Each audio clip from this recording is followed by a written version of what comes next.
This video is powered by BetUS, our sponsor all season long for Touchdown Kingdom. It's just week 2 of the NFL season, and the Minnesota Vikings are already shocking the league. Sam Darnold is on a redemption tour, Brian Flores is cooking up some magic defense, and Kevin O'Connell is proving himself as one of the very best coaches in the NFL. Nobody was prepared for a Vikings rampage, but their time has come, and everyone else should be on high alert. After a dominant performance against the New York Giants in Week 1, the Vikings continued their win streak, this time over the Super Bowl favorite San Francisco 49ers. The play that really changed the game was, of course, Justin Jefferson's 97-yard touchdown. After a 1-yard gain on first down, the Vikings lined up from their own 2.5-yard line on second down, and Darnold faced immediate pressure. After stepping up in the pocket to avoid a would-be safety, Darnold launched an absolute bomb that traveled nearly 60 yards in the air before landing in the arms of Jefferson in stride. With 2 defenders in pursuit, Jefferson proceeded to cut back across the field, angling for the right pylon and diving to the corner for a touchdown, instantly creating one of the top highlights of the season. Darnold played efficiently on the day, completing 17 of 26 passes for 268 yards and 2 touchdowns, with the one blemish being an incredible interception by Fred Warner that looked more like a Madden play than it did in real life. Overall though, he not only took care of the football, but he actually gave the offense some juice at times, especially when he got the ball in Jefferson's hands. Not to mention, Darnold had a few key runs throughout the contest that converted key third downs. The backfield combination of Ty Chandler and Aaron Jones was also very productive on the day, with Chandler rushing for over 8 yards per carry on 10 tugs, and Aaron Jones getting 14 touches of his own for a total of 68 yards. And while the offense did enough to seal the job, the real story of the day was Minnesota's defense, who smothered Brock Purdy's passing attack and came up huge in the most critical moments. With the game still tied at 0, CJ Ham was able to block San Francisco's second punt of the game, setting the Vikings up with great field position and allowing Minnesota to get the early lead.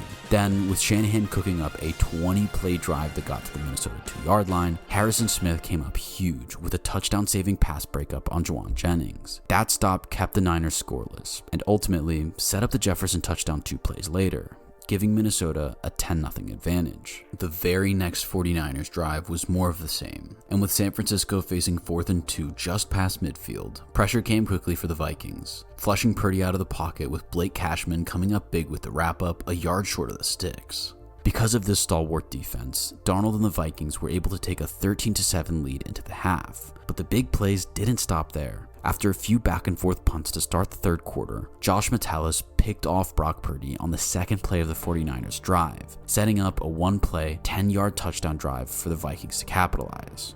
Then, on the ensuing 49ers possession, a first down pass slipped out of Purdy's hand and fell into the waiting arms of Jonah Williams, who ended yet another possession in a turnover, essentially ending the game for the 49ers. There's a lot to analyze here. Sure, the 49ers didn't have their do-it-all back Christian McCaffrey, but they still boast an assortment of weapons that now includes the young up-and-coming running back Jordan Mason. Mason still had a successful day, although not quite as successful as his first outing, but he wasn't able to truly impact the outcome of the game despite his 100 yards on the ground. Brian Flores' defense was not only smart, it was incredibly opportunistic, which is a huge trait of defenses that make deep postseason runs, like the 2023 Kansas City Chiefs, for example.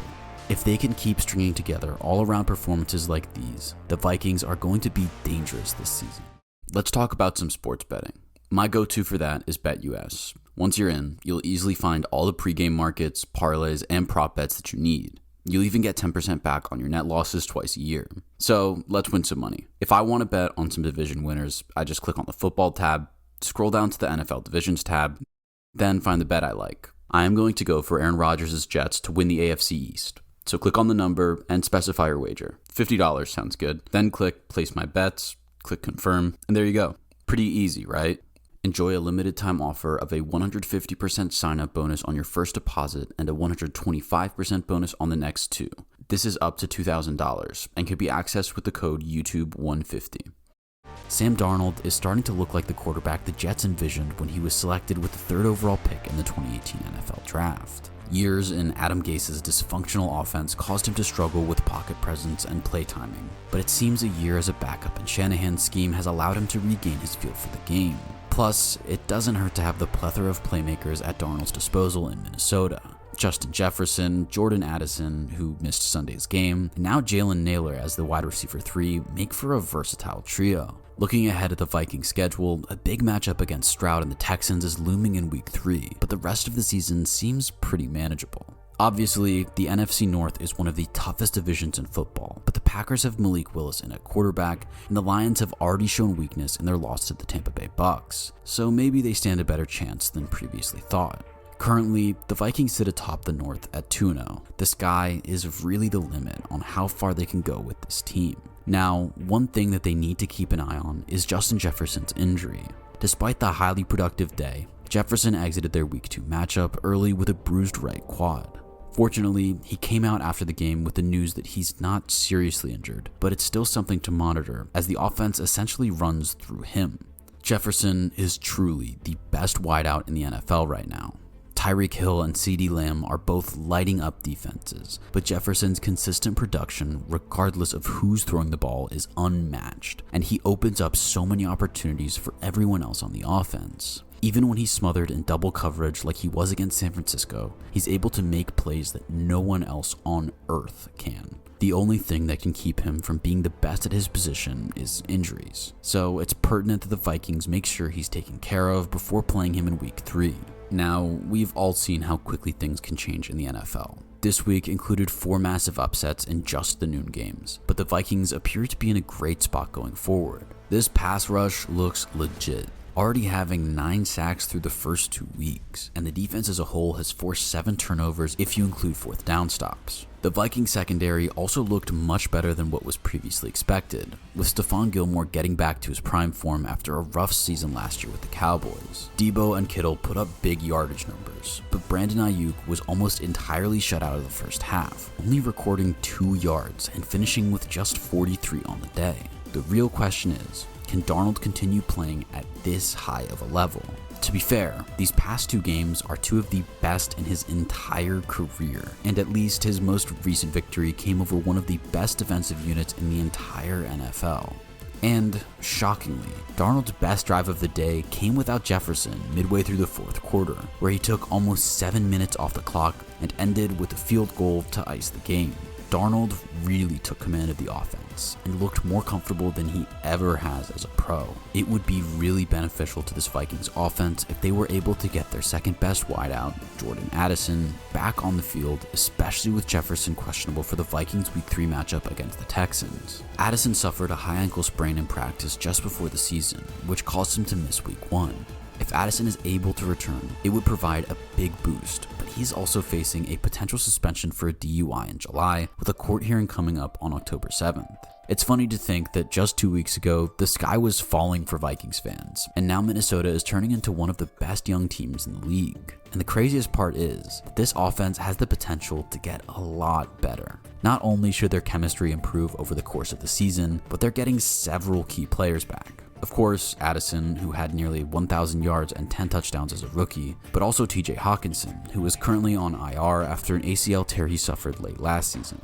Despite missing a couple of games at the tail end of last year, Hawkinson still compiled 960 receiving yards and 5 touchdowns on 95 catches, which was one of the best stat lines for a tight end last year. So if the team can get healthy, they're essentially adding 2 more 1,000-yard pass catchers, plus what Hawkinson contributes as a run blocker.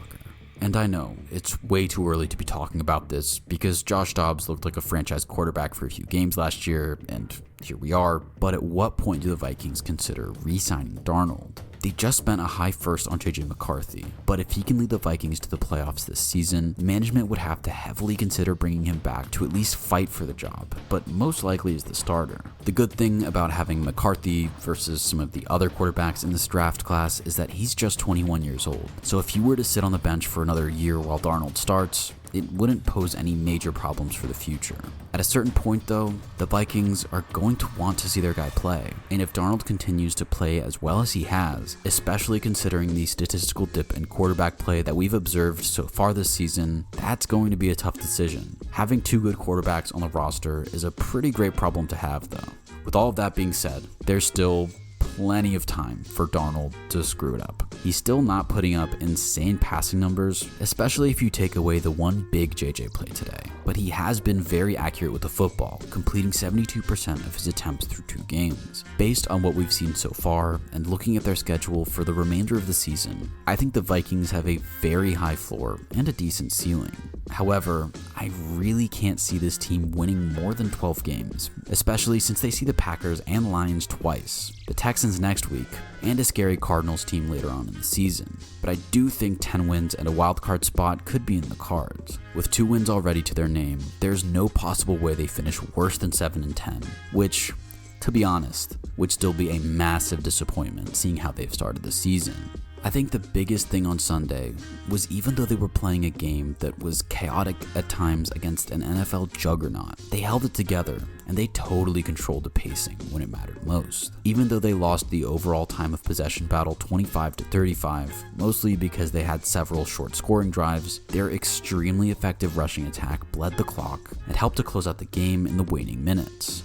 As a fan though, you've got to be extremely happy with how the Vikings have performed so far. They were massive underdogs in that game against San Francisco and were generally projected to be bottom of the division going into the season. So now to see them as one of the few remaining undefeated teams, especially after how tough of an offseason it was, you really can't ask for anything more.